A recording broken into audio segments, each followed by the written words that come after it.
Welcome, everybody, to another edition of the Views from the 573 podcast. Thank you guys for tuning in. As always, we appreciate it. Go check out Entertainment from the 573 as well. We just did a big new episode last week talking about all the news going on in the entertainment industry. We haven't done one in a while. Go check that out. Go check out on Spotify, iTunes, SoundCloud. You can also check us out now on YouTube. Check us out at Podcast from the 573. Be sure to go subscribe to that channel. Keep up with everything that's going on there. And also go check out our Twitter accounts. We made separate Twitter accounts for both entertainment and views. You can check out views at Views573 Podcast. You can go check out entertainment at ENT_573 Podcast. You can check out all the action that we're liking and retweeting out there. With that being said, we got a big show today, but first, let's bring Peter in. Peter, how you doing, buddy? It's very good, Ryan. We got a lot to talk about here. The Stanley Cup, the NBA Finals, Tony Parker retired. Poor Matt Moorman. I mean, if only he was here to talk about that. Ryan, Peter. Matt? It's Matt. Matt, I thought you were dead or snapped because of my incompetence. It was the craziest thing. It was 2019, and all of a sudden I blacked out, and now here I am in 2035. It's 2035, what? And you're from the future, like Flash and Batman versus Superman? I don't even remember that crappy movie because that was so long ago at this point. I haven't even watched it since it came out. You guys are never going to believe what the world is like right now. Did the Raiders win the Super Bowl? Well, we're not going to talk about them. But a lot of heartbreak in these last 20 years.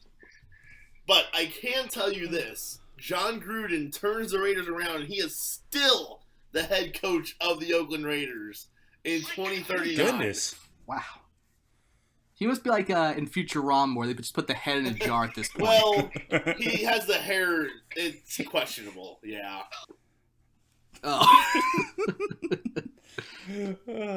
Oh. So Matt, what brings you back to 2019? Well, I have to warn you guys about some of the things that happen in the future. You see, first of all, so here we are in 2039, and you guys are never going to believe. I mean, we talk sports here, so let's go straight to the sports first. Bartolo Colon pitched again this year, extending his streak to 31 consecutive seasons, throwing an MLB pitch. I mean, Matt, that's the most least shocking thing you could have told me at this point about the future. He's 63. So what else has happened? Robert Griffin V just won the Heisman Trophy, is projected to be a second overall pick, much like his father and grandfather before him. Hopefully he does not have the chronic knee problems. We'll see. Hopefully RG5... I feel like the math is off there, but whatever. Pans out. Yeah. Peyton Manning Jr. Has just won his second Super Bowl. He's ready to ride off into the sunset. He's going to retire now. So, good for him. Okay. He has a really good career. You know, he's really well known for his kind of goofy audibles.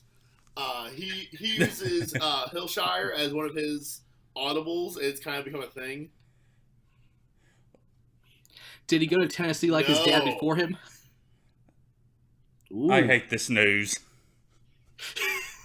But Ryan, hang on, Ryan. I have some good news for you. Okay. Butch Jones was found guilty of embezzlement and is in prison. Yes. This is the best news ever. Now, Ryan, I have some other bad news for you, though. Oh, no. The Memphis Grizzlies. So, now you guys are currently in 2019, so I'm just going to spoil one small thing for you here. Because I don't want. I remember it's very hazy going back that far. You know, I'm old. I memory loss. You get old and senile. You know, I mean, I'm what, probably about 55 at this point. So the memory's not all there. There's been a lot of beer between 2019 and 2039. Yeah. But Ryan, so Ja Morant, remember him? I covered him with the OVC. Yeah. So the Grizzlies were all set to take him number 2 overall. Okay? Uh-oh. Which is what you want. You know, that's the exciting, hey, Ja Morant, he's our guy. Well, yeah. The fax machine broke. and they couldn't get the pick in on them. And do you know who was picking number 3 that year, Ryan? The Knicks. Peter's Knicks. And Whew. you know who Peter's Knicks took? Who? They took R.J. Barrett because they're idiots. They're the Knicks. Who do you think they're going to take? Yeah. Man, I was worried for a sec. I was like, wait, what? You're going to tell me they did something good? The Spurs trade up to number 4, and just before the Grizzlies got their cash machine, the Spurs go up. They snipe Ja Morant. He wins 6 MVP awards.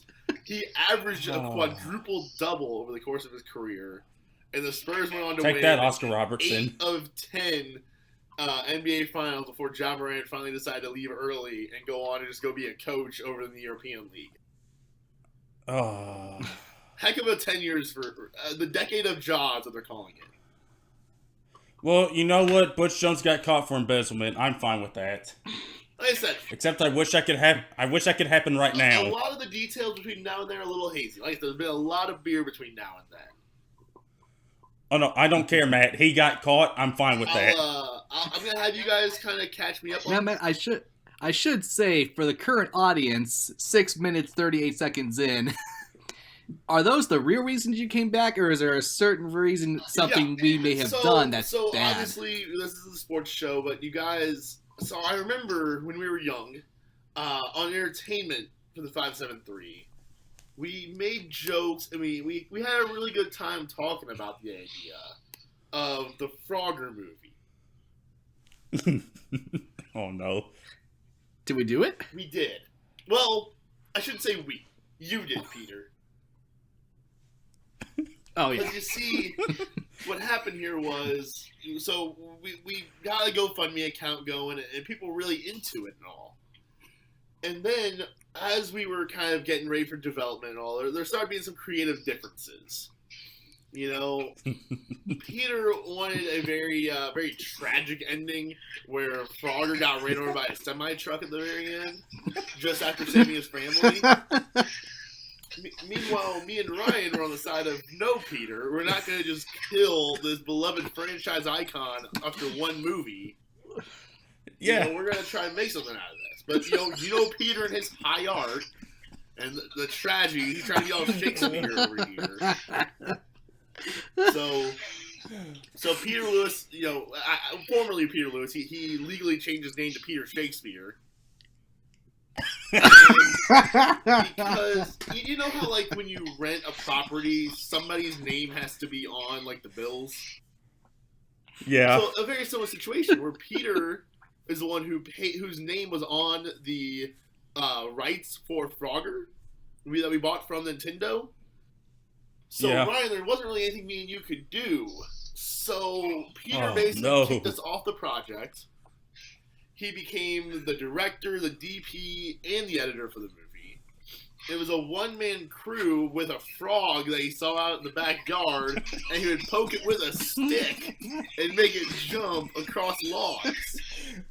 It makes a case for being the worst movie ever made. But here's where things get crazy. The guy, Mishimoto, with Nintendo, who's kind of involved with the Pokemon quite a bit, he sees this. And for whatever reason, he enjoyed it. So yada, yada, yada. Long story short here, we now have the Frogger, Mario, Sonic, and Pokemon Nintendo Cinematic Universe, which has really taken off. But they did recast Frogger after the frog we had jumped in a lake and swam away, and Peter couldn't find it anymore. So I just came to warn you that, Peter, maybe you should go with us on the whole Frogger thing. I don't know, Matt. You pretty much sold me on this Frogger Cinematic Universe. Peter... Like, that's brilliant on future Peter's part here. That just subverts your expectations. I'm amazed you didn't love it, Matt. I'm amazed you didn't love that. Oh my goodness. So if you're new to the podcast, this is what we do. We're 10 minutes in. And Matt Moore's the former co-host we dusted. Yeah. For you reasons. guys did that to me? I didn't. Peter did. Peter!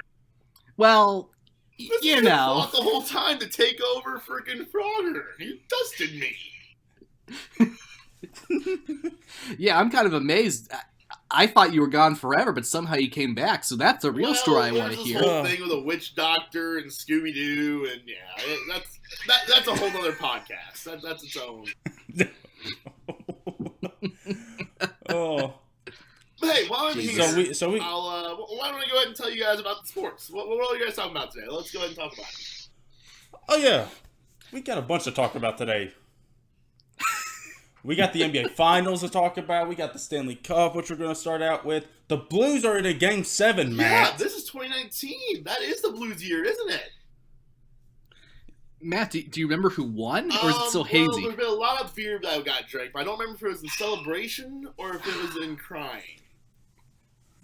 I really, like I said, 2019. There's a lot of alcohol involved, so I really don't remember the specifics here. But you know what? I tell you what, guys, I'm gonna act like I haven't seen it yet, or since I don't remember it either way, and we'll go ahead and talk about it, and I'll give some predictions too. Those will be fun. Yeah. Sure. Yeah. So then we'll talk about Tony Parker getting retired. I loved him. Man, Yep. I thought he was so good. Okay, that's fun. This is a good podcast for you to go on. Yeah. Then we got to talk about David Ortiz. Oh, big man. pop. This is when he had that incident in the Dominican, isn't it? Yep, it is. Man. It was such a shame. Well, at least And then also, Matt Dallas Keuchel and Craig Kimbrel signed. This is back when they had that stupid rule in free agency about giving up a draft pick, right? This is that era? Yes. Okay. Yeah, I remember. That was dumb. That was so stupid. Yeah. Then next, we got to talk about Carson Wentz getting an extension. Yeah, they would really come to regret that, but okay. And then finally, the U.S. Open. Oh! That's this week. Yeah, hey, back before I was a professional golfer.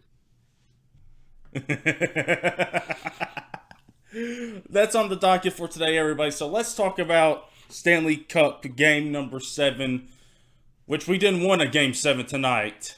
We wanted a celebration. Isn't that right, everybody? Yeah, but this whole series has been, hey, what's momentum? That word doesn't exist in the dictionary. Does it exist in 2039, Matt? Does that word exist? Well, you see, because of injuries and financial purposes, there's now less games, and they're very spread out across all sports. Basically, every sport treats like the NBA net, or the NFL rather. So momentum's not really much of a thing anymore. Things just kind of stop moving. Well, probably because of the pollution as well. While I'm here, I should let you guys know, you should really clean up your act of the whole planet thing. Like, this air sucks. Most of it's from the Frogger movie production, probably. All right, so game number 6 was Sunday night. Blues had a chance to take home the cup. The cup was in the building. Boston ends up winning this series. Ends up winning the game, rather. 5-1. This was a rough run. This was rough, boys. This is not what you wanted in a game 6 at home. But then again, we've talked about how the Blues are not that good at home. They've underperformed. Yeah, the home games haven't been the best. But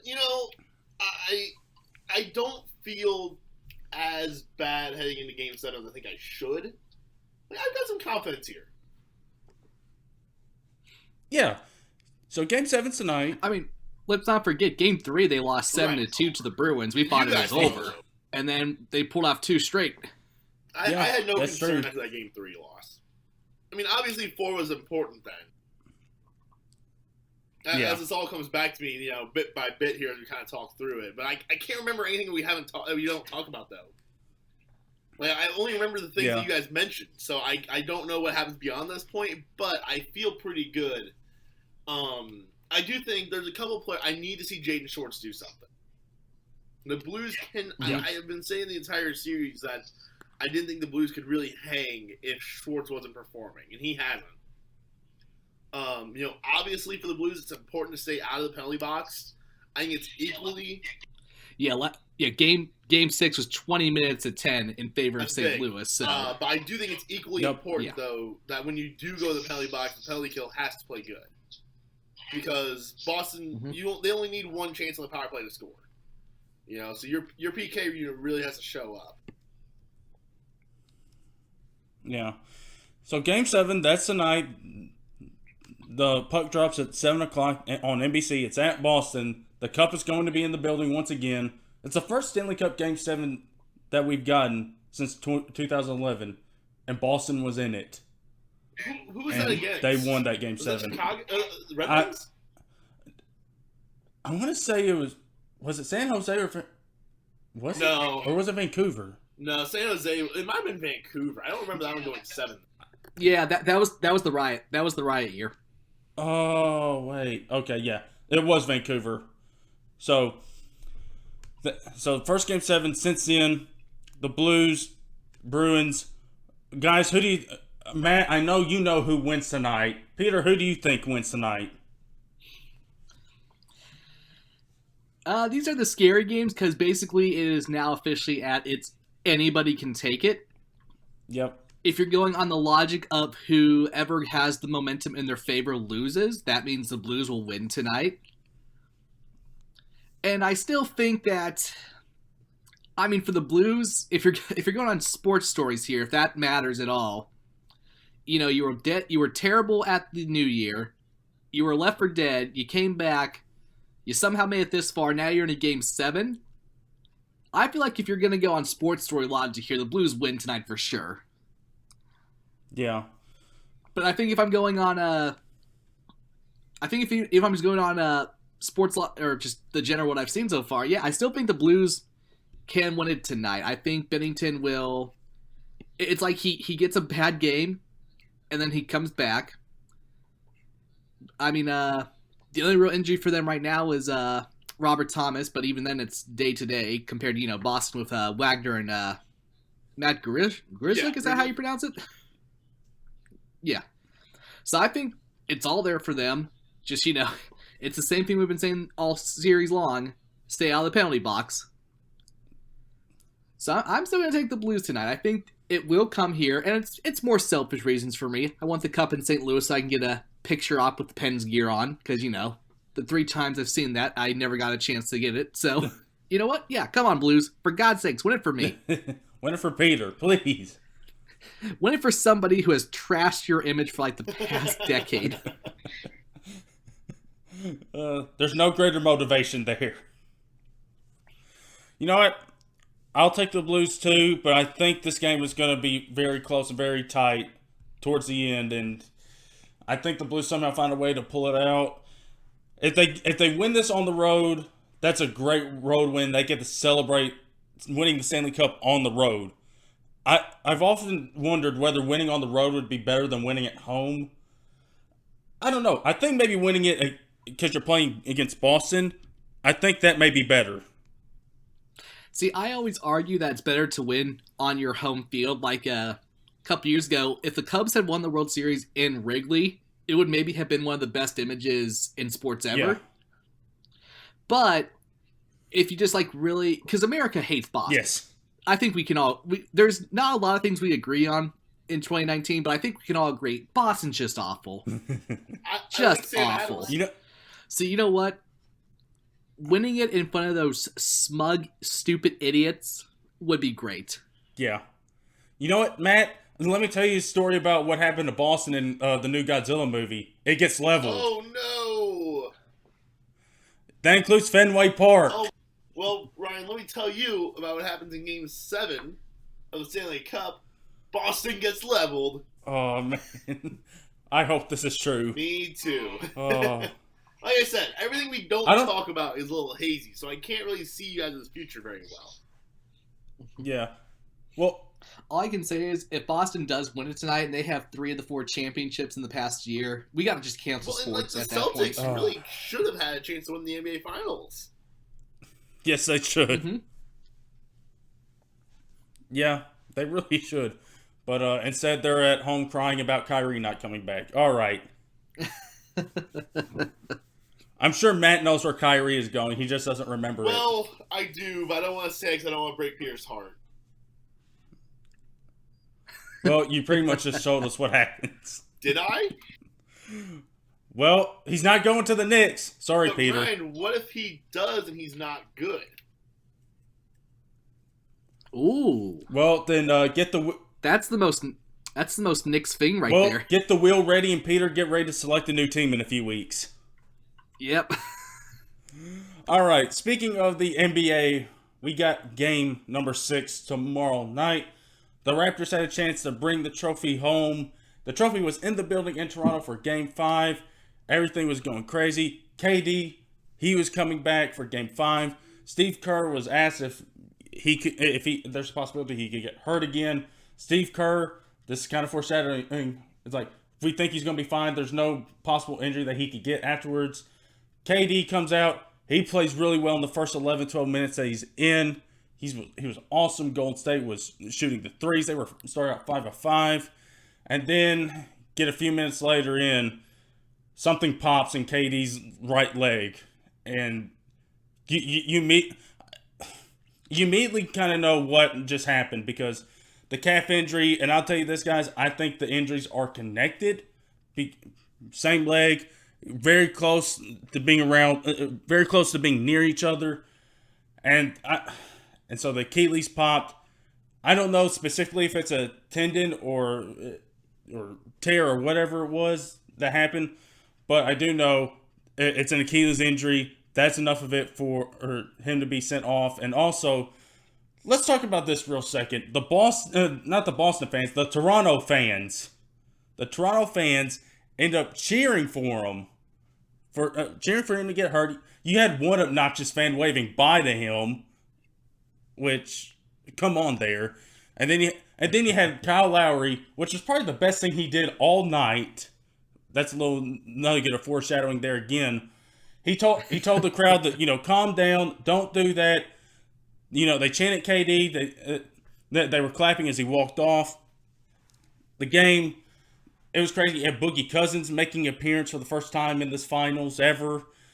You had all that stuff going on. Toronto, they end up making their run. Toronto is up, and late in the game, Kawhi goes on a Michael Jordan-esque run, scoring 10 straight points by himself. Golden State couldn't do anything. Nick Nurse calls a timeout at the 3-minute mark, saying the team needs to get some rest. Kawhi needs to get some rest him up for the last 3 minutes.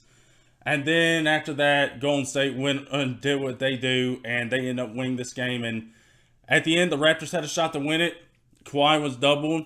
Van Vliet got it, and then Kyle Lowry got it. And at first, it looked like a terrible shot hit off the side of the backboard. But looking at it closer, it looks like Draymond Green did get a piece of it. And so that explains why the shot probably looked as bad as it did. But that means Golden State, they are alive for another game. The series is 3-2 Toronto, going back to Oakland for the last game that's ever going to be played in Oracle Arena. So, guys, what did you guys think about the happenings of Game 6 with KD and how it ended and everything in between? I think my big takeaway watching it was, and yes, folks, surprise, I did watch an NBA game for once during the commercial break of Raw. They controlled Leonard pretty well. Yeah. Like, numbers were still good for, what we expect from him, but you could just tell he was not getting the opportunities, and that meant, Pascal, Lowry, and Gasol had to be, the guys to step up to make those shots, and Pascal just, what was he, like 2 for 15 on 3-point attempts? Something like that. He's terrible. And especially when the turnovers were just all over the place, and they weren't getting the Raptors weren't getting that many opportunities. The Warriors are playing them pretty close, especially with KD going down, Boogie having to come in and play more minutes in that scenario. So it was impressive on Golden State's part. I mean, it's what we've seen all playoffs long, is that even when you have a 6 Steph and a team where, maybe Draymond's not playing or whatever, yeah, they still are one of the more dangerous teams in basketball. So it's impressive on that part, but it's still impressive that even then, the Raptors, I mean, it seems like every time I tuned in, they were down by 10 or 11. Mm. To come back and get to only lose by 1 is still impressive, so I'm not too concerned about them moving forward. Yeah. Now, I think the crowd cheering the KD injury lit the fire under the Warriors to maybe do something. yeah, it's not a good look. Matt, I know you know who wins the series, but what were your thoughts on Game 5? Excuse me. First of all, the whole KD injury thing. Let's kind of just go into that for a little bit here, because I know there's a lot of people who it feels like society and people just always want to blame somebody. Yeah, Bob Myers said as much. It's always wanting to point fingers at people. And I don't think this is a case where it's anybody's fault, really. Like, yes, a guy came back from an injury and re-injured I agree with you, Ryan, by the way. I think they're definitely connected, right? The calf and the Achilles, it's such similar spots in your body. They are literally connected. So, yeah, I imagine the injuries are related. How many times have we seen players come back from injuries and get re-injured, and nobody goes, oh, well, they shouldn't have let him play in week 3 of the NFL season in a meaningless non-division game. Like, it happens almost, weekly, it feels like, and, depending on the sport. So, I don't have an issue with the Warriors if their doctors clear him, and if KD's comfortable being out there, and all of those factors. I have no issue with him then going out there and playing. It is the NBA Finals, and it's not one of those things where you're not macho if you don't go out there. If you're not healthy, you're not healthy. But assuming that they cleared him, assuming that they really genuinely thought there was no risk in him playing, I have no issue with him being out there. Now, as far as, can Golden State survive not having Kevin Durant? I think they can. I think most of that game they still played very well. Like I said, their defense is really, really good. And the offense, I think this might be the worst offensive Golden State team of this run. I think, just kind of from what I've been able to see. And, I think they can still make their way through this series, I think. I think there's still a chance for Golden State. I don't feel great about it. I think they are the underdog at this point, which is very weird to say. Yeah. But, yeah, I think it's going to be a very good series. I think Golden State takes Game 6 at home. And I think we go back to Toronto and we let the chips fall where they may. Yep. Get a Game 7 on Sunday night, on Father's Day, no less. I guess we should say the Toronto Raptors' father, Drake. Hopefully he gets a good present that day. So I agree. And Bob Myers said as much as it's hard to find any blame to anybody in this situation, but he said, in the world we live in, that's not acceptable. Somebody has to be blamed. And sure, you can talk, well, maybe it was Myers and the team pushing them, because I know there are reports of the team being frustrated with KD not being able to play. And KD wanted to play. There's no doubt about that. The guy wanted to play. If you're in the NBA, you want to play every single night. But sometimes you can't. Sometimes unforeseen circumstances happen. Sometimes you get a little nicked up and it's like, hey, I don't need to maybe re-aggravate this. I need to sit out. So I don't doubt KD wanted to play. Now, sure, I could see where the Warriors would get frustrated. But at the same time, I don't blame them. I don't blame the doctors. I don't blame Bob Myers. The guy just wanted to get out there and play. He re-aggravated injury, made it even worse. And let's talk about his free agency a little bit, because now apparently it seems like teams are still wanting to give him the max, even though you're probably going to have to wait a year more than likely for him to come back. And now your timetables have now been pushed back a year. And Peter, I'm talking about your Knicks with this. Yeah, that's an interesting thing, especially around his age. Like, he is definitely in his prime, because basketball players are weird like that. Like, he's 30 now, be 31 come September. Yes. I think. So, I mean, it's not like, we can't panic that much, because LeBron's, 34, 35? Yeah. And he's still at, within his prime. The injury's going to take a bit out of it. And, yeah, Boogie had his tear, and he was out for basically a whole year, right? Mm-hmm. Between games? Yep. So there is that. And I don't know, maybe going to the Knicks is a better move for him now, because let's be real, you come back, there's a good chance Knicks won't be that good. So the pressure won't be on you when you eventually come back, I guess. Yeah. I don't know. It's weird. Because if you look at the age, you're like, okay, 30, you're in your prime, and now you have the tear. Now what? But I think when, you're easily top 3 player in the world right now playing basketball, yeah, I think it's justified. Yeah. I'd still give him the max. I might make it a 1-and-1 deal like I know LeBron did when he went back to Cleveland. Do that. See how it goes. And that's probably going to affect some other free agents' choice, like Kyrie, like Jimmy Butler. Some people that were talked about could maybe team up with Durant, whether it's in Brooklyn, LA, or New York. So this has definitely made free agency a little bit more interesting, as if it weren't already enough. But now with this injury added onto this free agency period with KD, it's going to make this much more of an interesting offseason. And I think, Matt, I am like you. I think Golden State gets Game 6, but then Game 7, all bets are off. Nobody knows what happens in Game 7s. Game 7s are crazy. We got one tonight with Blues and the Bruins. Game 7 between the Raptors and Warriors at home, nobody will know what to expect. Ryan, anything can happen. Ryan, to go back to the free agency situation a little bit here. One idea I had, and I don't think he'll do it, but I think it's one that he should really consider. I think it kind of depends on what Kevin Durant wants out of this free agency. So he is not a free agent after this season. He has the ability to opt out of his contract. Right. So I think if I'm Kevin Durant, I might opt in and stay with Golden State for a year, for this upcoming year, because this team without you can still make a playoff run. And you don't have to be there for the regular season for that team to be good and have a chance at a championship. At which point, then you can work yourself back in, because typically Achilles, you're out for 10 months to a whole year. Well, what's going to be going on 1 year from right now? The NBA Finals. The NBA Finals. Who, whether you're there or not, who has a very strong chance of being there either way? The Golden State Warriors.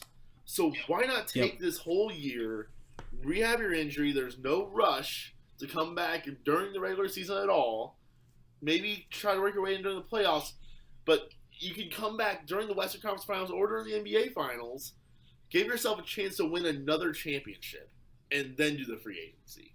At which point, teams that want to bring you in no longer have to wait a full year for you. Obviously because it is the NBA and the way that things are structured, the max is the max. You're getting probably the same contract anyway. Yeah. But I think if I was KD, I would be seriously considering sticking it out for another year. And here's another point, too.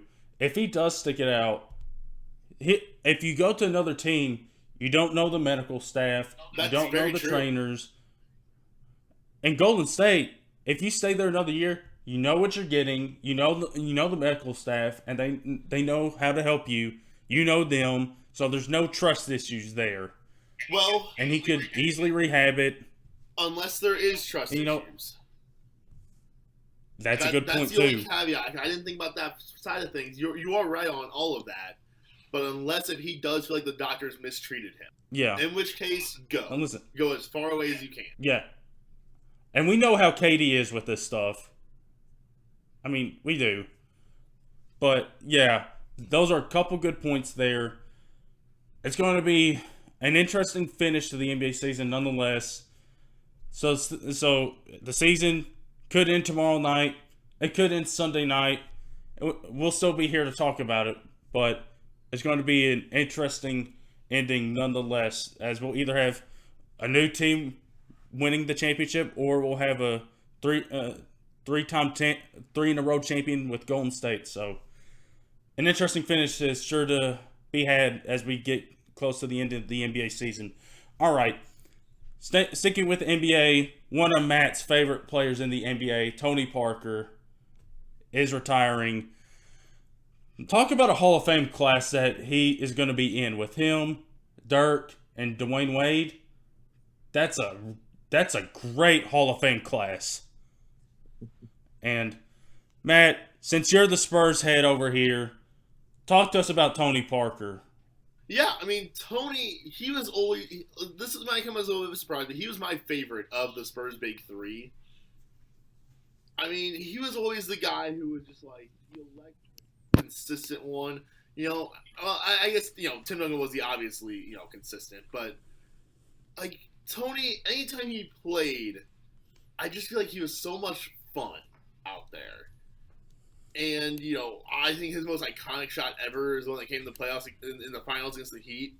The last second flip that went in. And I believe it was game one that year. You know, yeah. I still hold to it. That I believe it was the 2012-2013 season. Tony should have been in the running for the MVP that season. He was incredible. I mean, you look at only the point scores, only 20, yeah, but, I mean, he was the leader of the best team in basketball at that time. And I just thought Tony Parker was incredible. And another one of those foreign guys that the Spurs would bring in, you know, between him and Manu, you know, you had the two big international players. And it really just epitomizes the Spurs for, 16 years before going to Charlotte for a year. Which, you know, it always kind of stinks that you see veteran players always spend 1 year away from that team that they came up with, you know. It is what it is, typically. But TP9, man, he was a heck of a baller for a long, long time. And even, like, those later years where he slowed down and, like, the stats don't look as good, he was still a major contributor. And you could always tell a major difference when he was on the court and when he wasn't. Yeah. He was a great player.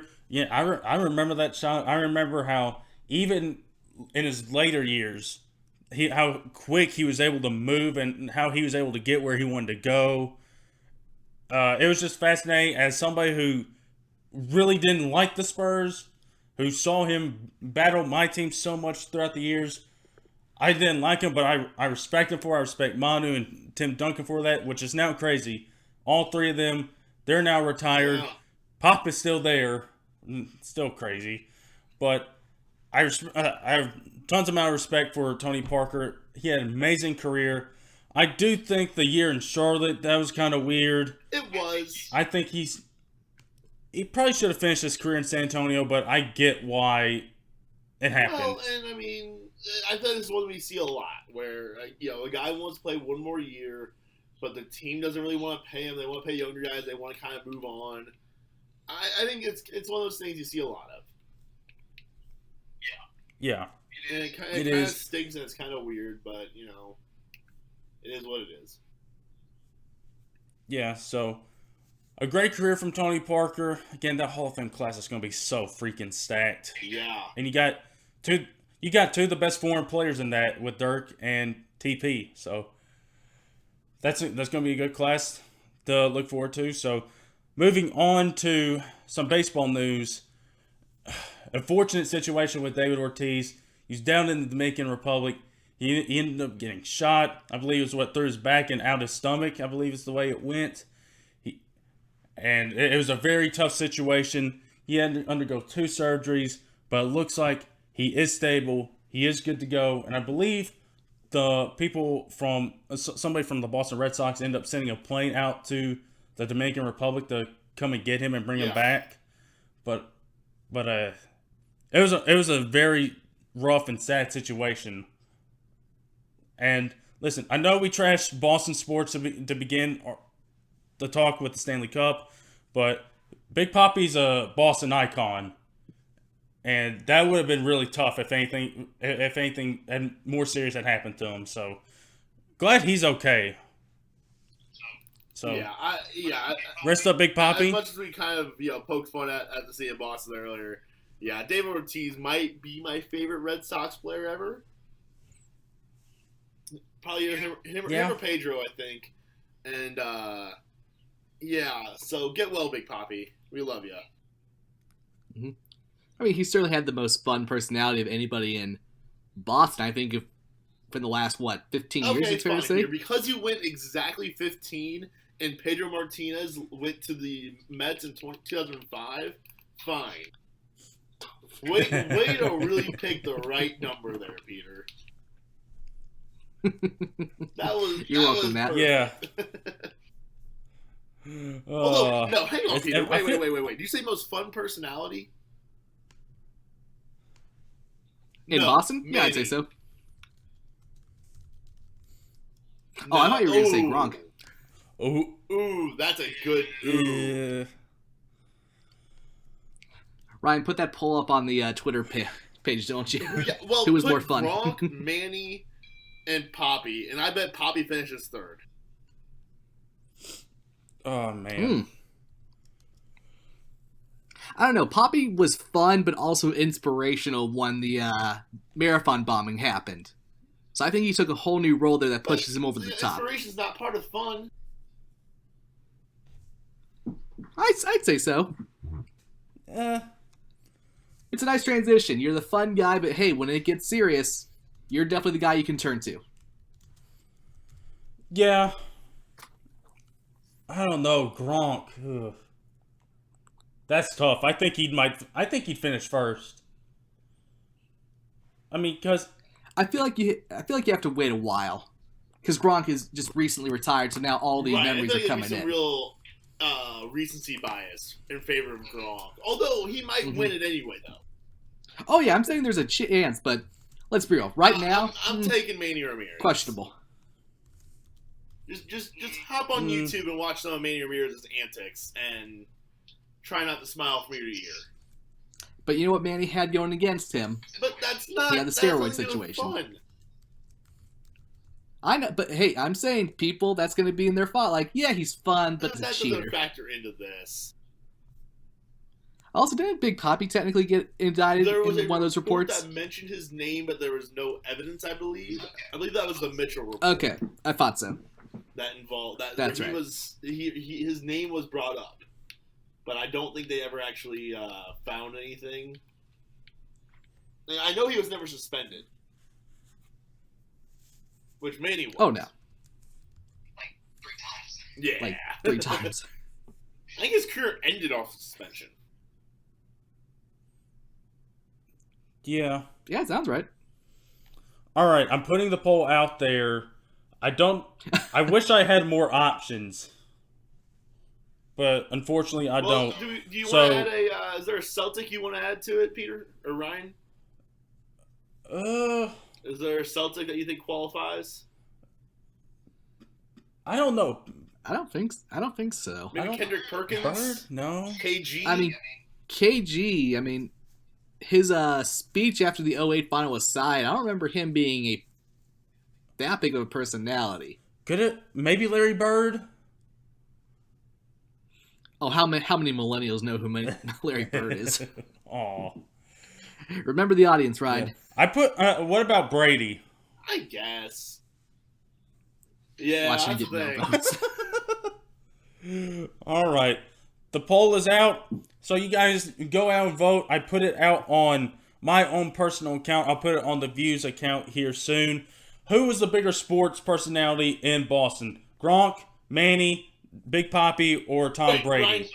Ryan, I just thought about this. Yeah. Maybe today isn't the best day to post a Boston-themed poll. Oh, yeah. All right. I deleted it. Good point. We'll remember that one for a couple weeks from now.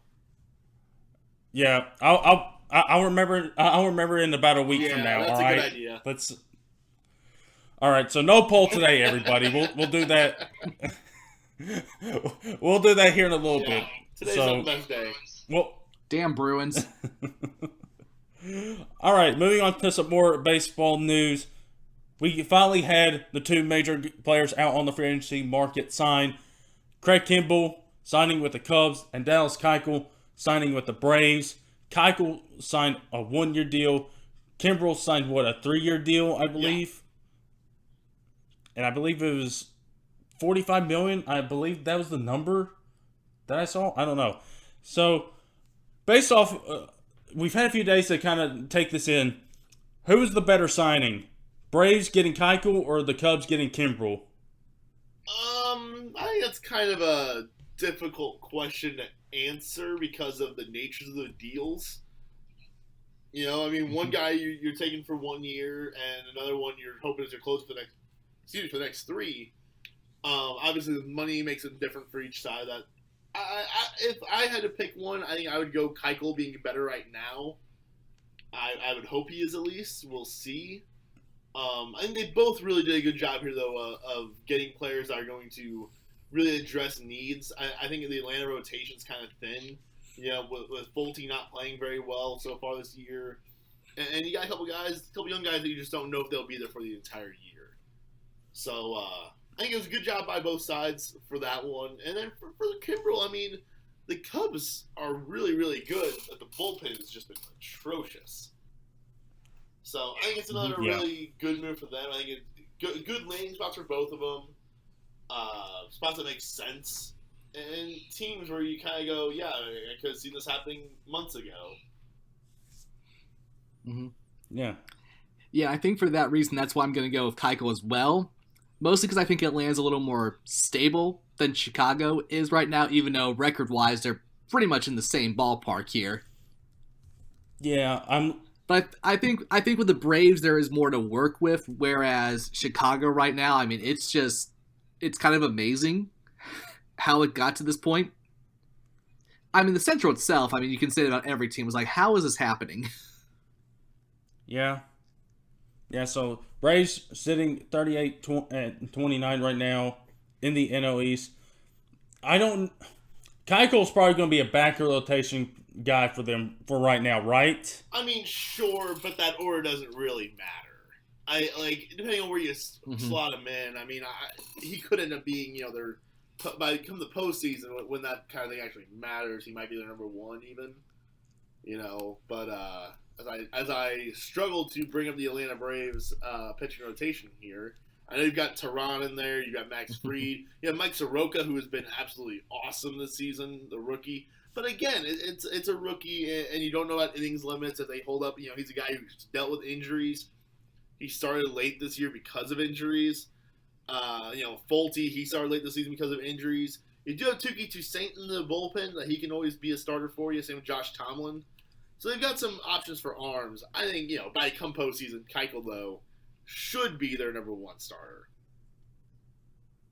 Yeah, probably, because he has the experience. Yeah, and he's really good. And assuming he is still good.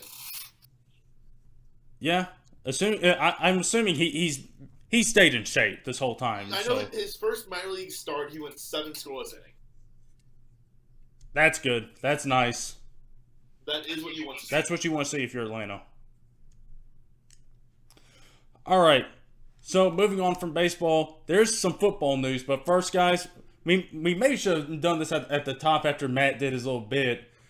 Guys, the dream is happening. The Oakland Raiders are going to be on Hard Knocks this year. We're getting what we want. Now, Hard Knocks is on HBO, right?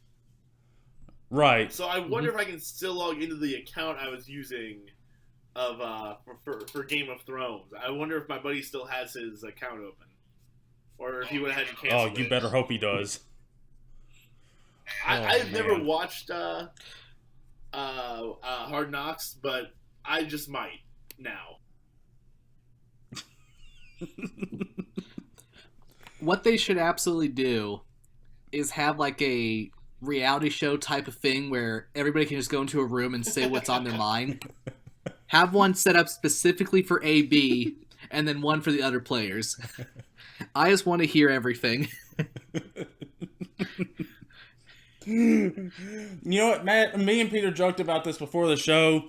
Maybe since we wanted Cleveland to be on it as well, we talked about them. Maybe somebody on HBO gets sidetracked and they end up in Cleveland and have to do an episode there. Same thing. Have a room for Baker, have one for Odell, and have a room for the rest Peter, of the guys. The Jacksonville Jaguars actually do have one of those rooms. It's only for Jalen Ramsey, and it's called a press conference. Yep.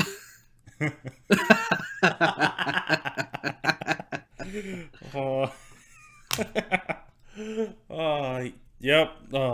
That. You know what? this season is going to be fun. You're going to get Gruden. Oh man, that's going to be crazy by itself. You're going to get AB. You're going to get Vontaze trying not to kill each other. They added about to the Raiders are going to do a scrimmage one day, and you're going to have Vontaze near AB, and something's going to happen. Yeah. And then you got Richie Incognito signing with them, which he's still in the league. Let's be serious here. That man should not be in this league because a couple of years ago he was like holding up a business or like a school with a gun. What? Wasn't that the case? Yeah, Richie. I'm gonna get the details there, but I remember a couple years ago he was like belligerent with a gun. Ooh. I'm not even surprised. Yeah. You know what? Yeah. So on August 20th, 2018, Incognito was arrested and taken into custody after an incident at a funeral home where he threatened to shoot employees while making funeral arrangements for his father. He is not in the right mindset for anything at this point. Let's be real. No. Oh. I had the he was the guy with the bullying thing, right? Yep.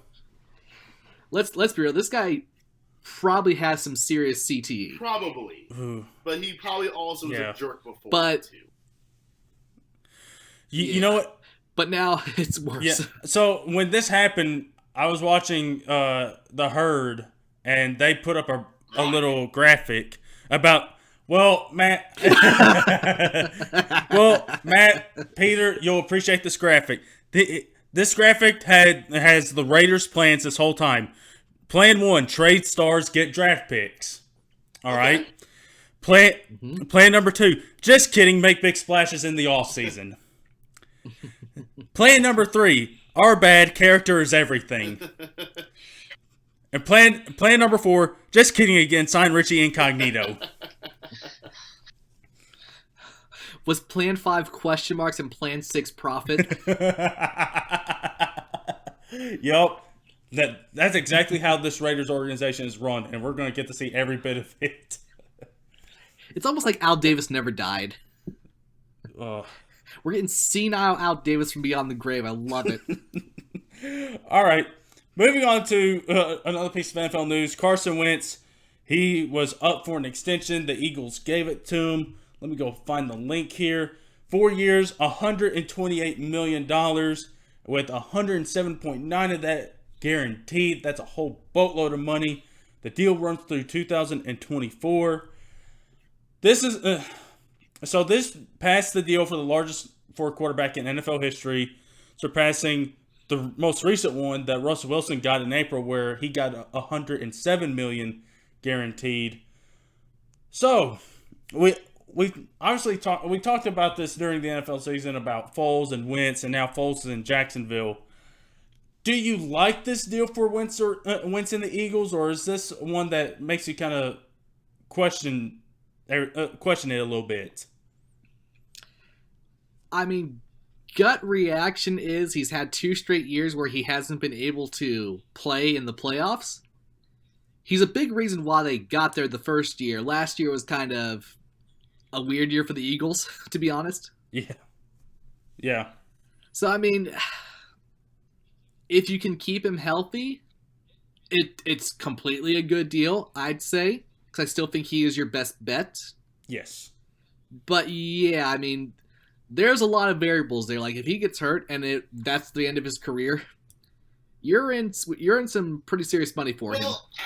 Yeah. So Spotrac doesn't have it uploaded yet. I guess they just don't have the exact breakdown year by year with the deal. I mean, one thing I think you always have to remember with NFL contracts is it's basically always a 2 or 3 year deal because everybody becomes pretty cuttable before the back end really kicks in. Mm-hmm. So to me, you're basically then looking at 2019, 2020, 2021, 2022. That's 4 years, and at that point he'll be 29. He'll be coming off his age 29 season with 2 years left. At that point, you'll know.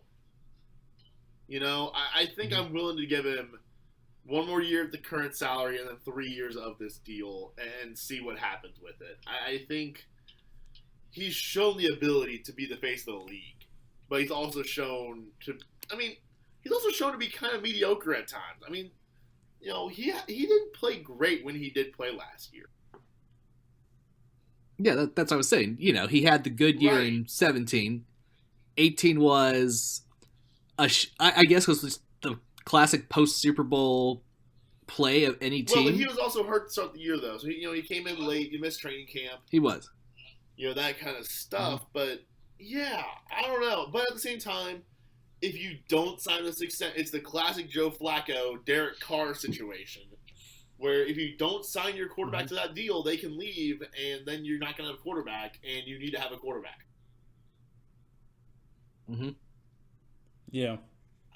The teams are kind of almost forced to sign good to great, good to very good quarterbacks as if they are great, just to be able to keep them. Because, if you don't, the Jags will, right? Mm-hmm. Yeah. And that's one thing that makes it really tough. And that's one thing I think you always have to kind of think about with these quarterback contracts. That's why Jay Cutler got the deal he did. Poor Jay Cutler. Actually, no, poor Jay Cutler. Rich no. Jay Cutler. Yeah. If you haven't, Jay Cutler's been making appearances on his wife's show, and he's let's just say it's been very interesting to hear all the things he's been up to. So, a couple questionable things. I was like, well, no, they're not questionable. It's Jay Cutler. Everything with Jay Cutler is questionable. Yeah. Aw. I mean, hey, he went to Vanderbilt. That's questionable enough. How does he get in a smart school like that? Matt, Vanderbilt is Tennessee's rival. That's why Ryan's saying that. No, they're below us. They're below us. They are little brother, and they will always be that. Let's get that straight, Peter. Let's get that straight, Peter. Matt, do you still hate college football in the future? I'm fond of it. Well, there's a twist. Yeah, now, a twist. growing fond does not mean that I love it, or I think it's great, or I watch it every week. Right, yeah. You know what, Ryan? I just realized we're asking the wrong question for future Matt. Matt Mormon, has Herm Edwards turned Arizona State into a powerhouse? He has not. But Peter, he has moved on. He got plucked by another school. Because, you see, after the 2020 season, the Miami Dolphins, constantly in flux, decide, you know what? We're going to try this again. And they managed to go pluck, blanking on his name, the guy from Alabama. Nick Saban. Oh. They get Nick Saban to come out of college football to go coach the Miami Dolphins again. With Tua at quarterback. They tanked for Tua and Saban. So Herm... Oh, no. The University of Alabama, Roll Tide, all they do is win football games. They're like, hey, we need a new coach. So who do they go get? I know one on their sidelines. Butch Jones. To win the game. So they go get Herm Edwards. No. And Herm Edwards goes undefeated for Alabama until they find out there's a bit of a recruiting scandal, and he gets kicked out of college football, and now he's in the reborn AAF. Matt, let me guess this is how they get caught. Somebody finds their dealership with Dodge. Actually, it was Adidas. I thought they were a Nike school. It was a joke, Ryan. Don't fact check. Ryan's taking this bit seriously. Matt, love it. The only problem in here is that they have the head coach on the sidelines right now. And you said he gets caught for embezzlement. And he's the perfect head coach to lead them into the dumpster fire. Hey, watch you say about Alabama. They win football games. Not with Butch Jones, they don't. Roll Herm. Hey, did the 4 horsemen of the college football apocalypse happen? That thing we talked about? I'm not sure. Did Marvin Lewis follow Herm Edwards to Alabama? No, he's actually at LSU, and go Tigers.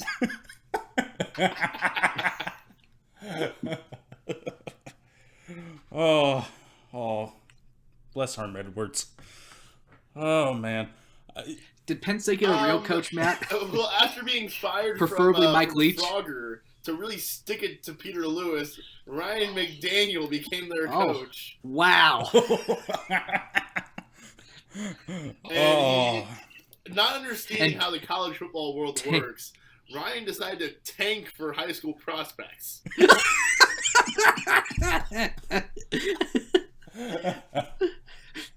Ryan, did you lose to Pitt? Yes, I did. Willingly. He's like, hey, I'm the first pick And in you the know high what? school draft. And you know what? Peter, after his short-lived film career ended, he went to Tennessee and destroyed my program. That's real. That wasn't that. Well, that wasn't hard. he tried to, but he accidentally kept on winning. Thank you, Peter. Just me on the sideline during a press conference, like, I tried to lose. How's this And happening? he's coaching against Herm Edwards. Oh, well, that's easy. Yeah. Oh boy, I took us off the rails. Oh no. All right, let's bring it back on the rails. Let's talk golf. All right. Something stable. There we go. So, the U.S. Open is this week. We get another major coming up. This is a big one. This is interesting. And here's a few storylines going into the Masters, which starts tomorrow, goes through Sunday. Here's a couple storylines. Brooks Koepka. He won the last major. He's going for 3 in a row. I guess with the U.S. Open, or maybe 3 majors in a row. Majors in a row. They're not. Well, I don't know. You got the Masters, and Tiger won that. Oh, that's good. Well, he won kinda... the PGA Championship each of the past 2 times. Yeah. So that's what. Oh no, he did win the 2018 U.S. Open. Okay, so it would be 3 Opens in a row.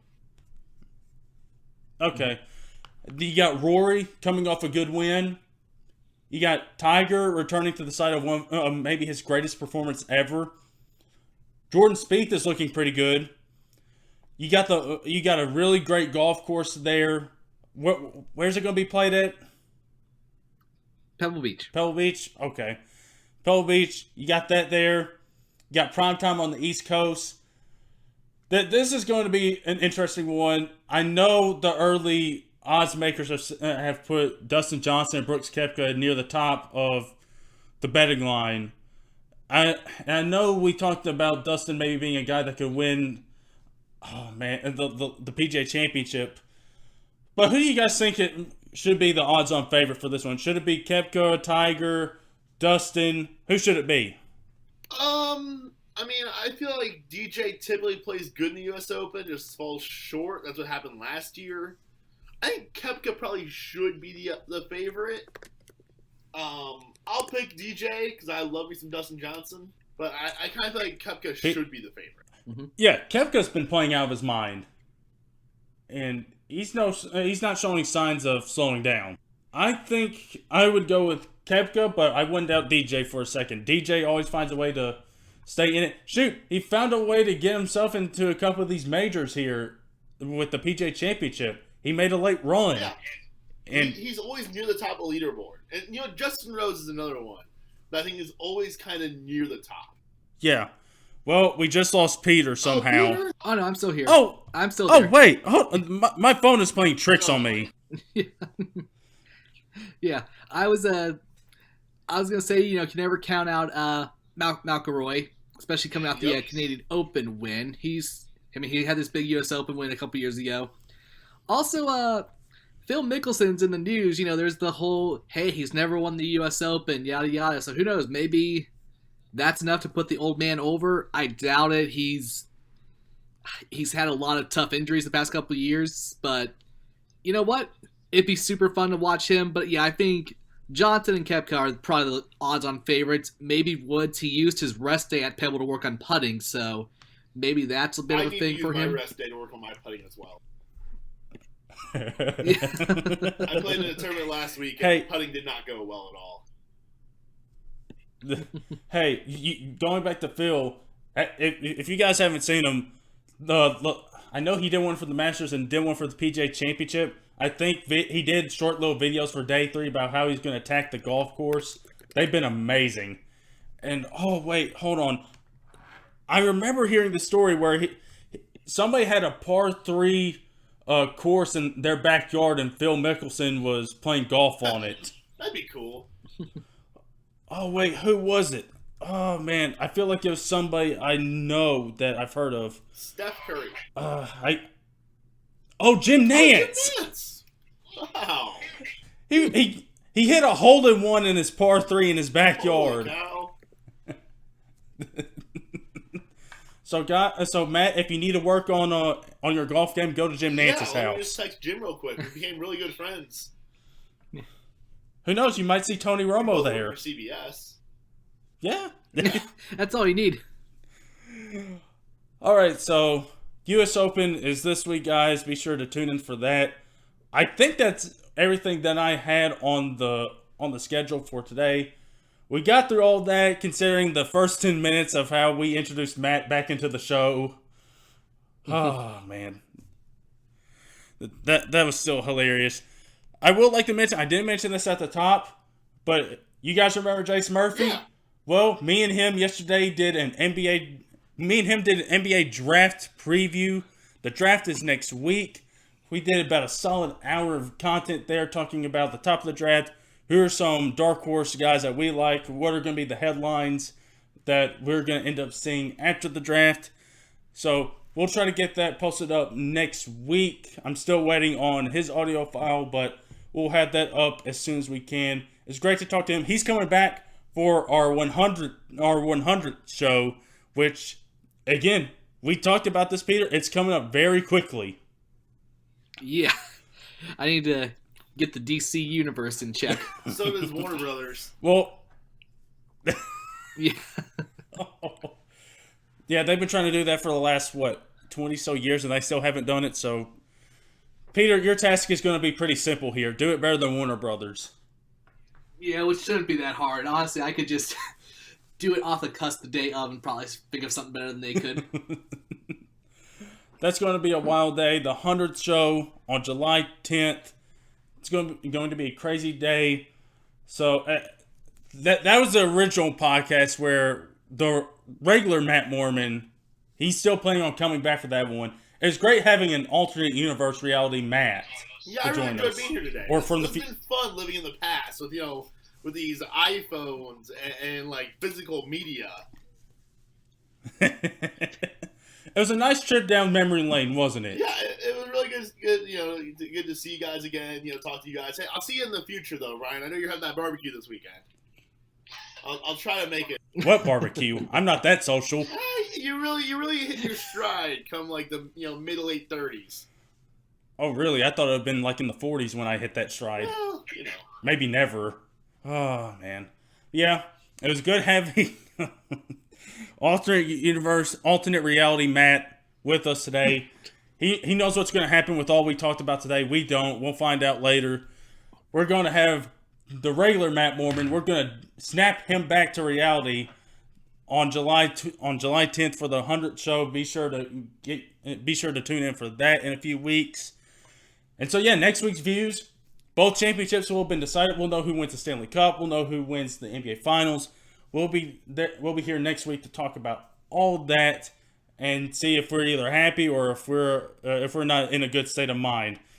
So be sure to tune in for that episode next week, everybody. Thank you guys for listening to this week's Views from the 573 podcast. Again, be sure to go check us out on all of our social media platforms, on all podcast platforms, Spotify, iTunes, SoundCloud.